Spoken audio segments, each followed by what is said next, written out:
sœur des mers du Sud. Dans le soir rose d'été, tu as marché, portant tes pas de fée, presque madone, à l'orée de nos bois. Laetitia Klotz, c'est ton nom et ton prénom.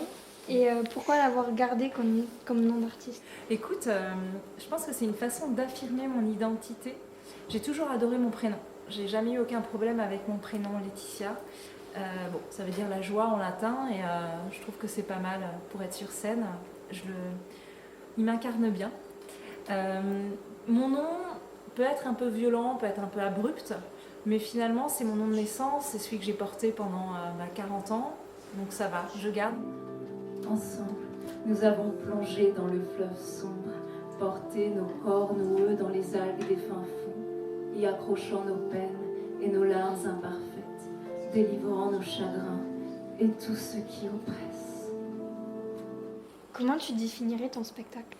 Alors c'est un spectacle qui raconte l'Odyssée des femmes sur la planète Monde et raconté en fait de façon assez poétique la traversée des femmes dans l'histoire et sur la planète Monde, et ça concerne vraiment les femmes de tous les continents. Maman, jaune africanisée, de nulle part et de partout. Citoyenne du monde, dis-tu. Joli mot pour ne pas dire le déracinement, l'absence, l'exil. Quelle est ton œuvre la plus personnelle?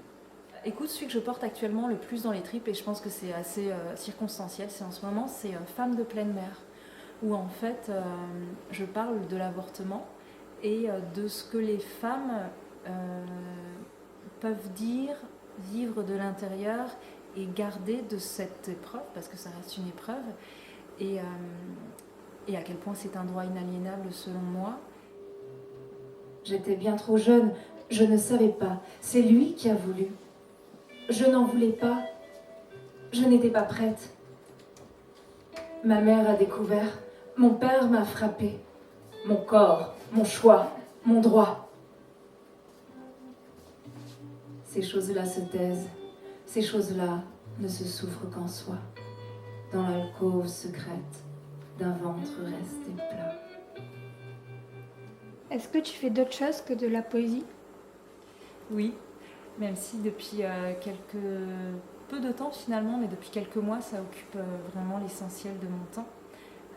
Mais j'ai fait du journalisme et je fais encore du journalisme parce que c'est important pour moi de raconter le monde et surtout les femmes dans le monde. Et en journalisme, je fais des récits au long cours, écrits, donc en presse écrite, mais je fais aussi du podcast, en fait des podcasts, donc je produis actuellement un podcast et bientôt un deuxième.